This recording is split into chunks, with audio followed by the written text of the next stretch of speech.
From the city of Peaky Blinders, Birmingham, England, I would like to introduce you to Paddy Danda. As the world becomes more automated and the robots take over, it's imperative that we build the right human skills for the future. So pull up a chair, grab a samosa or two, and make yourself very uncomfortable. Hey folks, thank you for joining us for another episode of the Superpowers School podcast. I'm Paddy Danda, your host. And in today's episode, we have a theme that I've been wondering about for quite a while. It's a sort of a subject area that I wish I had more knowledge on, but I brought in an expert today, and that's online marketing. And so today I have Kellen Kautzman. Hey, Kellen, how are you doing? Hey, Paddy, how's life? Oh, life is good. It's very good. Could be better. I could be better at my marketing, but that's why I'm really excited to talk to you and get some hints and tips from you. So, Kellen, where are you based? Las Vegas, Nevada. Wow. Okay. Well, I can't beat that. I'm in Birmingham, England. So the most I think I can say is it's the place where the Peaky Blinders is set. I don't know if you're a fan of that I series. love me some Peaky Blinders. It's a great show. Awesome. I was going to say the hat you're wearing as well. It kind of reminded me of the series. Yeah, it's straight from Peaky Blinders. Yeah, that show is incredible. If you haven't seen it, you should really check it out. Yeah. Oh, thank you. I used to, when travel was open, I used to travel to the US and people used to say, "Where are you from?" And I'd say, "From Birmingham." They'd say, "Oh, London, England." And I'd go, "No, Birmingham, England." So for many people, they hadn't heard of Birmingham, or they just chose not to acknowledge it because it's not as well known, I guess. But now we're back on the map with the Peaky Blinders. But anyway, so Kellen, be great to hear your sort of journey and your background and how you got into digital marketing and online marketing. So I was involved with a couple of websites in the early days of SEO. One was called Associated Content. The other was called Bright Hub. And they would pay you to write articles through sometimes $10 up front and then passive income on the back end. I wrote a ton of lesson plans this way, hundreds and hundreds of articles. And I wanted to get to 1 million views, which I did. And what I realized through that process is that evergreen articles are an illusion. There is no such thing. It's like an evergreen home. The home is going to fall apart and become irrelevant and lose all of its value unless someone is maintaining it. And articles are the same way. You can have an article rank and continue to rank for many years, continue to generate traffic, but you can't leave it there. It's got to be updated. So what ended up happening with these websites and what Associated Content, Bright Hub, and sites like it back in the early days of SEO realized was everybody can write. That's what we're all trained to do. We have an entire populace of English speakers around the world that are happy to write for money. And it's not as if there's some sort of lack of supply. And so the demand just isn't there. So if you got 1 million people writing an article about, how to tell time in Spanish, only 5 of those articles really are relevant. The first 5 search results, maybe 10, but not really page 2 and beyond. It doesn't really matter. No one's clicking that far. And so, yes, those sites went away. They just realized this is not a profitable, sustainable business model. And what's next on the horizon is AI. We're close. It's still clunky and difficult to read and not that great, but it exists. And the moment that AI writing is as good as an average writer, it already is for things like sports stats, baseball game recaps, that sort of thing. But for more standard articles like, I don't know, how to unclog a sink drain for a plumber, stuff like that. Once it gets there, then blogs are going to be increasingly irrelevant. They're already hurting. As you can see right now, here we are producing content that is 2 human beings, and everyone's doing this now. At the start of the pandemic, the number of podcasts, the number of live shows, the number of Zoom meetings obviously went up drastically. And so people are recognizing that this is the future of SEO because every word we're saying here, if this gets uploaded to YouTube, literally becomes an auto-captioned word. Same thing with Facebook. All social media understands the English language, Spanish, Mandarin, Hindi, all the major languages, auto-caption automatically. And so this is the new way of writing blogs. Wow. I had never really thought about blogging and whether blogging would be taken over by AI and computers, but that sounds pretty scary, I guess, if that's been your passion for so long and all of a sudden you've got, these automated algorithms doing that for you. And I guess then in terms of sort of SEO in today's world, how important is it for somebody who's setting up their venture, they're going on the entrepreneurial journey?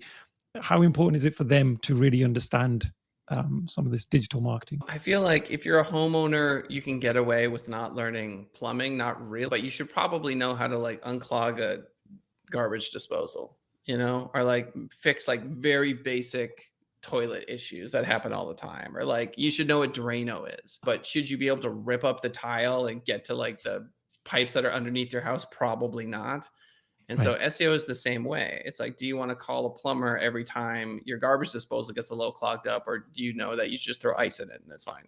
Or there's a little Allen wrench. You should get on your hands and knees and turn the little thingy and then now it works, like a quick fix. SEO is the exact same way. It's like, if you never build a website and you never do SEO, then you have a big gap in your understanding that can be exploited.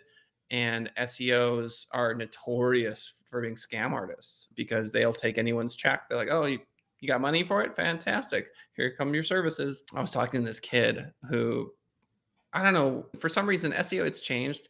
I think now it's like TikTok, Snapchat, but 6, 7 years ago, youth and SEO like combined, and people thought, oh, you're young, you must be good at SEO because it's this new thing I don't understand. But what this kid was doing is he was just offshoring really poorly written content, not because the writers aren't intelligent, but because it's not their first language. And the first thing about blogging is you have to have language nuance, and it has to be incredibly good writing. Otherwise, you're wasting your time. And so he had all of these teams writing this content. I read some of it, it's not good. And then they were building tons of links. And for those of you that maybe don't know the basics of SEO, Google democratized the internet by counting links as votes. And then the votes started getting weight based on the relevance. So if ESPN sends a link to a basketball website, that's fantastic for the basketball website because ESPN has so much sports relevance. So anyway, he was sending all these links to all these local businesses. And I'm like, dude, you do realize that businesses have families, like these business owners have families, they have children, and they have to put food on the table, and you're messing with their livelihood right now. Like, you may not realize it, but this isn't playtime. Oops, I made a mistake. Sorry. This is like, they were getting phone calls from Google and now they're not, and you broke it. And you're now liable for having broke it, because I asked him very simple questions about what his team was doing. He's like, I don't know, SEO. I'm like, oh my goodness, dude. So anyway, what's relevant now in SEO has changed completely. The crossover between social media and SEO has become complete. The convergence. You have to produce engaging content. That's it. You have to. It's not even an option anymore. And if you're not willing to do that, then you're just not going to rank in Google. Sorry. But Kellen, there's just so many platforms. Like, I've just got my head around LinkedIn. I'm not the brightest when it comes to social media. I'm a sort of a creature of comfort. Once I get to learn something, I usually feel comfortable with that and stick with it for a while. But at the moment, it seems like there are just so many channels. So if someone was setting up, like, what would you say is imperative? Which channels are imperative for anybody to start with? So I often refer to what we do for clients as an RX, or a prescription. And the reason is because if you have gout, I'm not going to give you heart medicine. You know what I mean?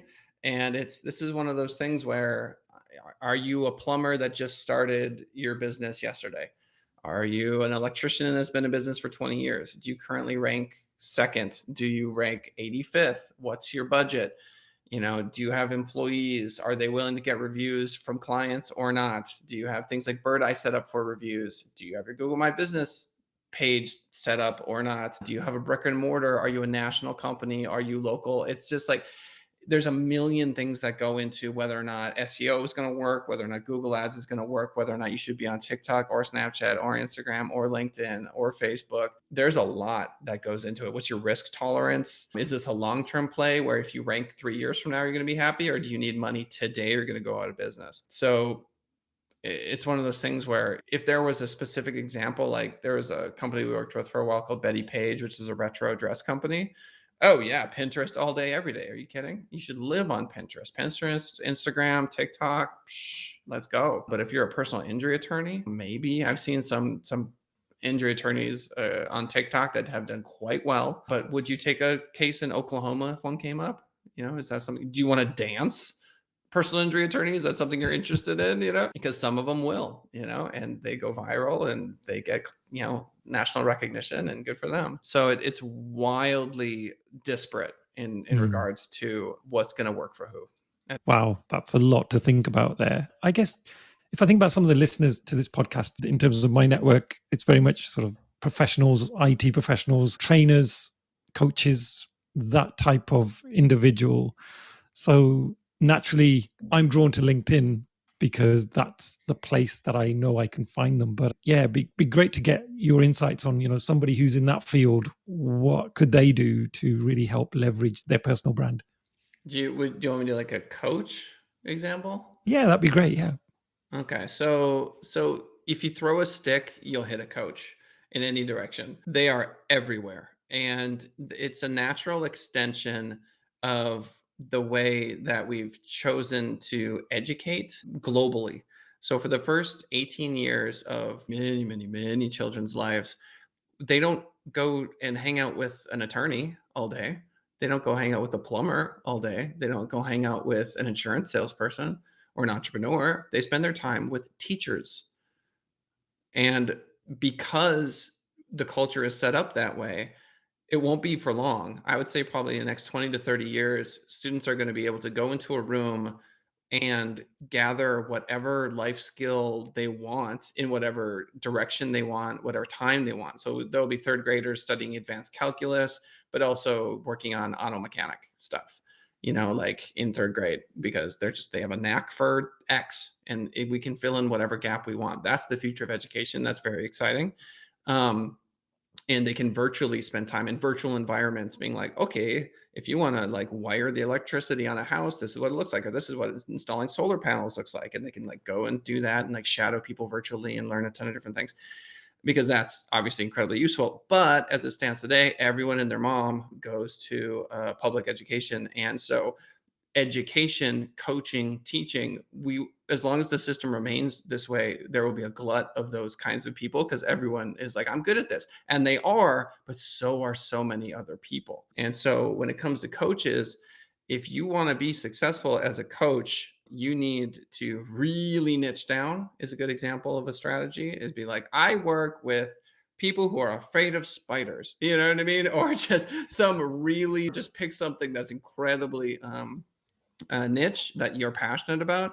And then on social media, you actually have something, you have an audience, right? Because now when you're on TikTok, you can be like, well, this certain brand of brown recluse spider has this terrible thing. And if you've been bitten by one, that is really scary. And let's talk about that. And then you find the people who've been bitten by brown recluses who are freaking out and also want to get their MBA.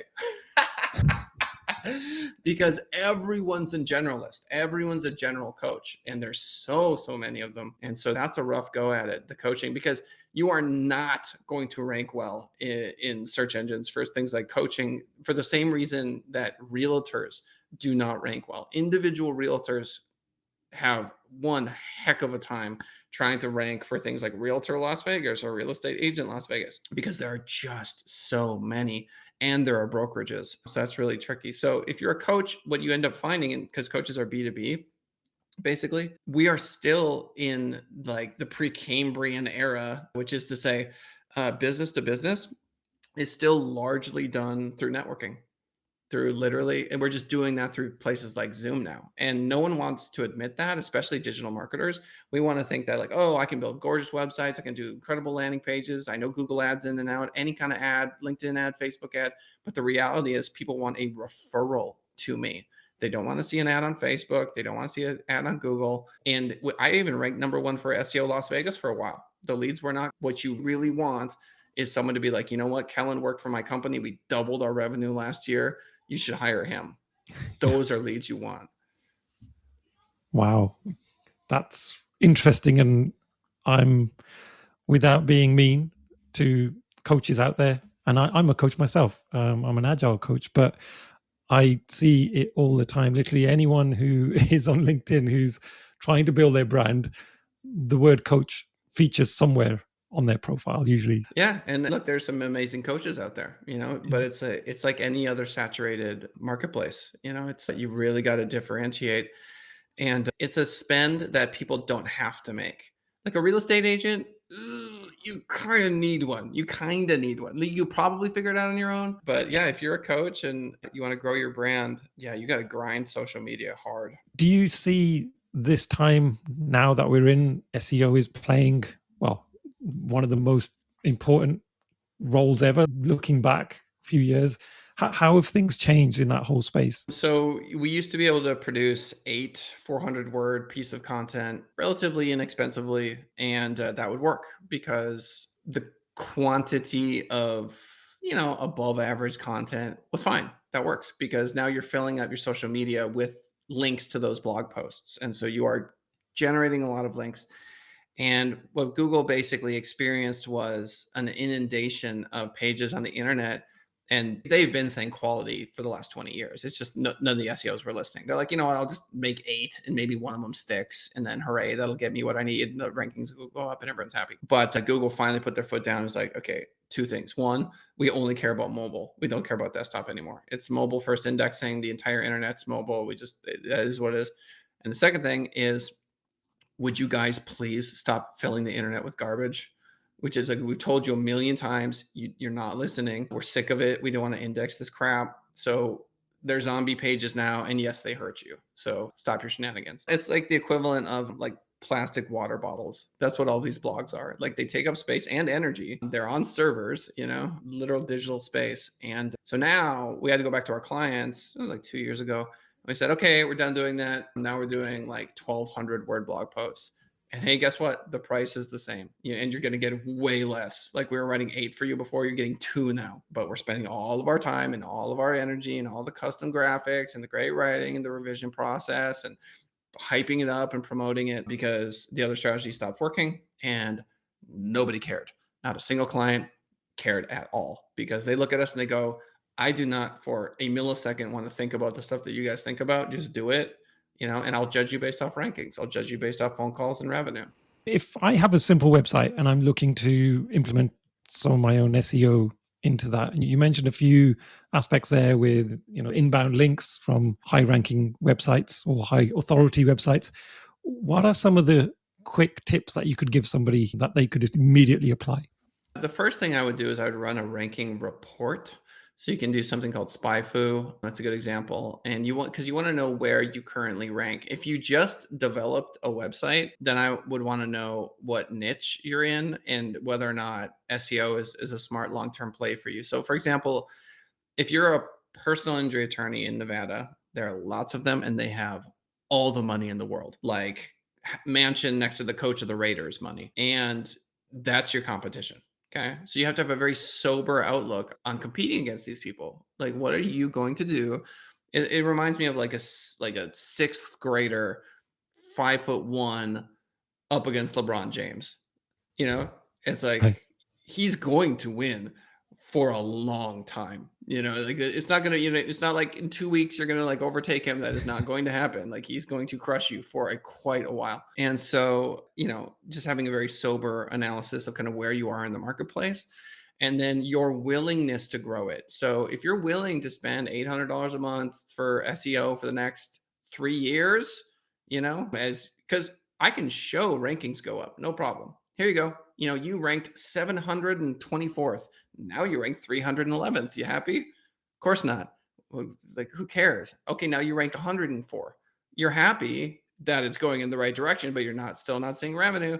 And it takes a while. And 10 years ago, the market wasn't as saturated. 20 years ago, not nearly as saturated. And so SEO for many people is just not the right short-term play. And so you marry that with something like Google Ads, social media, and then CallRail. You track the phone calls and you record. So I think the best tip I can give for a budding entrepreneur who has all the time in the world but no money would be do a show like this or a live stream using a platform like Restream and put it out on 5 social media channels and then use Buzzsprout to syndicate it or anything like Buzzsprout. Buzzsprout basically puts a podcast on 14, 15 podcast platforms because then every show you create, in the description, you include a link back and it creates about 20 links per show. And then you grab the YouTube embed code, you go to the website, you embed it, and you write a show synopsis.